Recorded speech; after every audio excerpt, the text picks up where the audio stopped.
کیا اس court order کو کیسے نکلوانا ہے نہیں پتا, کیا آن لائن سسٹم نہیں ہے, لیکن یہ لوگوں کا ذہن خراب کرنا, لوگوں کے ہاتھوں جنسانا, اب آ کر یعنی کہ پہلے تو پاکستان کو ذلیل کروانا, ابھی افواج پاکستان کو اور ہر ادارے کو ملیا میٹ کرنا, یہ ہے مین خان صاحب کا پروگرام, جو کہ ان کو ہدایات ملتی ہیں جو سٹارٹنگ میں بتا چکے, اسرائیل سے اور لنڈن میں ایک جگہ ہے وہاں سے یہ ملتی ہیں. ٹھیک, بالکل ٹھیک ہے. خان صاحب ابھی تک بھی ایف آئی آر درج نہیں ہوئی, اندازہ کریں ذرا. اب تو سپریم کورٹ نے بھی کہہ دیا کہ 24 گھنٹے کے اندر اندر چاہیے, اور پرویز الہی صاحب جو ہیں, سنا یہ ہے کہ وہ خان صاحب کو اکڑ گئے ہیں, کہہ رہے ہیں جی کہ یہ کام تو نہیں ہوگا, آپ چاہتے ہیں تو میں استعفیٰ دے دوں گا.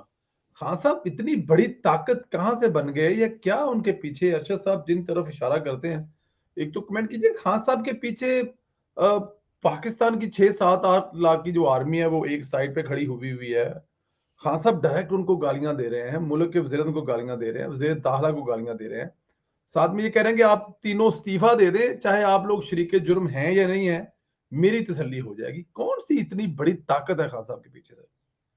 ان کو بہت عرصہ پہلے سن 2000 سے لے کر کے سن 2004 کے درمیان میں غالباً ان کو کچھ لیکچرز دیے گئے تھے ایرانین انقلاب کے پس منظر اور پیش منظر, کہ ایرانین انقلاب جو تھا اس سے پہلے کیا حالات تھے, کیا محرکات تھے, ڈائنامکس, اور پھر اس کے بعد کیا حالات تھے. تو اس میں ان کو درمیان میں کسرا, ایران کے قدیمی بادشاہ کسرا کے بارے میں بھی انفارمیشن ملی تھی کہ وہ ایک موونگ تخت کے اوپر بیٹھ کر وہ اپنی رعایا کے سامنے وہ اس طرح سے گفتگو کیا کرتا تھا کہ رعایا اس کو پھر خراج عقیدت دینے کے لیے جب آتے تھے تو وہاں سے وہ ریکروٹنگ کرتا تھا.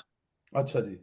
تو یہ جو ٹرک انہوں نے بنائے یہ بالکل, اور کبھی کبھی پرانی باتوں میں خان صاحب کی آپ دیکھیں گے وہ ڈاکٹر علی شریعتی کا ذکر کرتے ہیں, جو کہ ایک مفکر ہیں اور ان کی بڑی ڈیفرنٹ تھاٹ بھی ہے, سارا کچھ ہے, مگر ان کو ہٹلر کے بعد ایرانین کنگڈم جو تھی پرانی والی اور امام خمینی کے حوالے سے بھی ایک ان کو, کیونکہ یہ ایک تو اس زمانے میں گرو اپ ہوئے, یاد ہوگا آپ کو یہ ہپی کلچر کا زمانہ تھا نا شاہ کا, تو یہ ان چیزوں کو بڑے اچھی طرح سمجھتے بھی ہیں. وہی کسرا والا جو موڈ ہے وہ یہاں لے کر آئے ہیں, اور ان کے جو ارد گرد سر سپانسرز ہیں, یار یہ یقین کریں کہ عمران خان صاحب اکیلے نہیں ہیں, ان کے ساتھ کے پی کے اندر سے متاثرین کے فیملیوں کے اتنے زیادہ لوگ ہیں کہ وہ ایک تھریٹ ہے.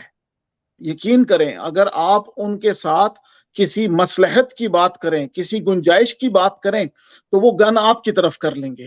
یہ بہت بڑا مسئلہ ہے یہ, اور اس کا مسئلے کا بنیادی اصول بھی یہی ہے کہ مشرف صاحب کے زمانے میں ان آبادیوں کے اوپر F-16 سے بمباریاں ہوتی رہی ہیں جی.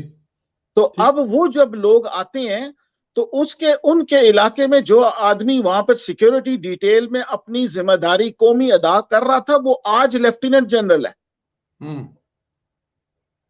یہ سمجھ رہے ہیں آپ نکتہ؟ تو ان کے جو سپانسرز ہیں سر, وہ سپانسرز ان سے یہ سارا کام یہ کروا رہے ہیں اور ری گروپ ہو رہے ہیں. دوسری بات پریشر ٹیکٹک ہوتی ہے اس میں پولیٹیکل ڈیمانڈز کے اندر, کہ آپ ایک عوام کا ہجوم لے کے آتے ہیں, ہلکا پھلکا ٹھیک ہے یہ بھی, اور جوڈیشل پریشر بھی لے کے آتے ہیں کہ بھی فالو دا لا فالو کرو.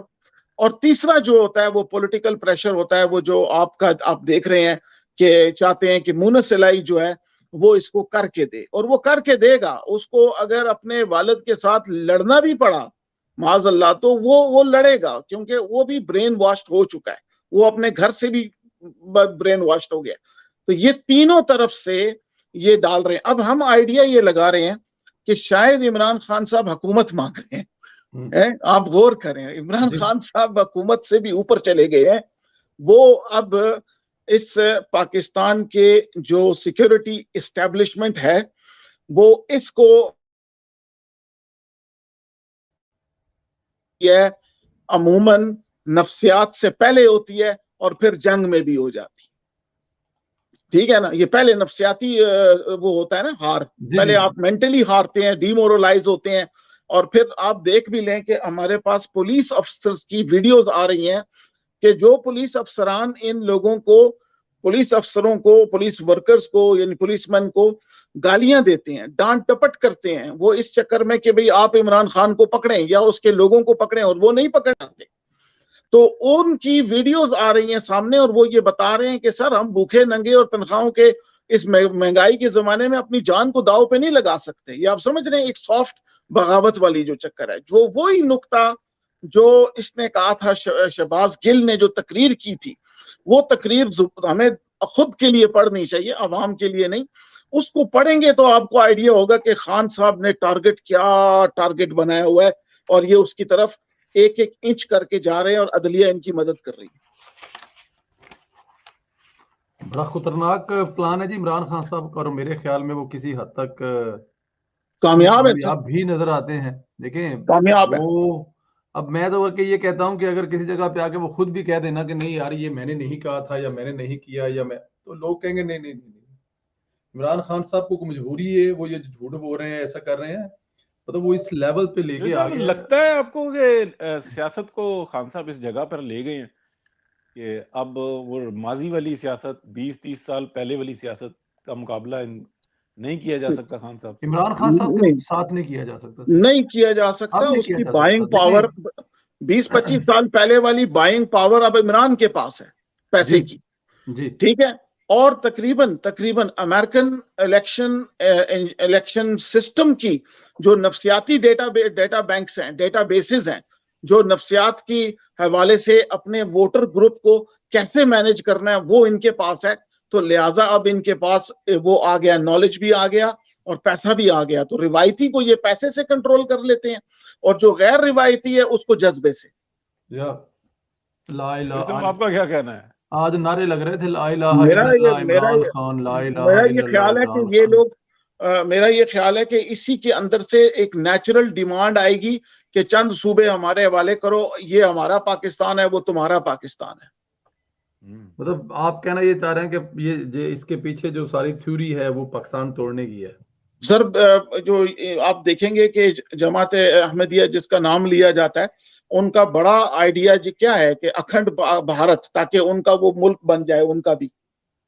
ٹھیک ہے نا. تو وہ لازمی بات ہے، پھر ایسے عناصر کو لے کر آئیں گے. پھر آپ کو پتہ ہے ان کی شادیوں کے ذریعے پاکستان کے اندر کتنی ان کی صلاحیت ہے. اور پچھلے 15 سال سے میں نے دیکھا ہے کہ بہت سارے اس مذہب کے لوگ اپنے آپ کو سنی بتاتے ہیں، کہتے ہیں جی ہم نے چھوڑ دیا، ہم واپس امیلگمیٹ ہونا چاہتے ہیں. تو یہ بالکل ایک خطرہ. اور سیاست کو میں نے بتا دیا کہ 2 پہلو تھے.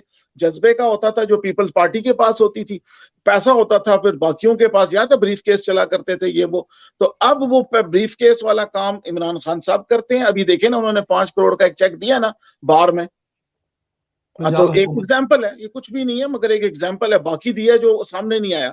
اور دوسرا جو ہے جذبہ ہے، جذبے کے لیے انہوں نے اپنے نوجوانوں کا جو طریقہ کار ہے، اور پتہ ہے کے پی کے اور بلوچستان کے اندر ملک دشمن عناصر نہیں ہے مگر بدلے کی خواہش رکھنے والے عناصر ضرور ہیں.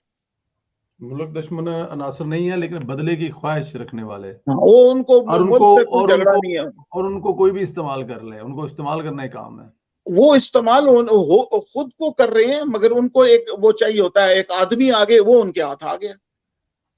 پتہ ہے دوبارہ ایسا آدمی نہیں ملے گا پورے پاکستان میں کسی کو کہ جو سٹنگ جنرلز کے ساتھ جا کر کے ان کے ساتھ مستیاں کرے. جس جنریشن میں میں اور آپ لوگ بڑے ہوئے ہیں، مشرف کے اس میں مارشل لاء میں اور جنرل ضیاء الحق کے، سر ہمارے لیے تو وردی جو ہوتی تھی وہ تو ایک پروفیشن بنتا تھا نا. ان کے لیے جو ہے وردی ایک مثال، اللہ معاف کرے، وہ انہوں نے گالی تیسی بنا دی ہے.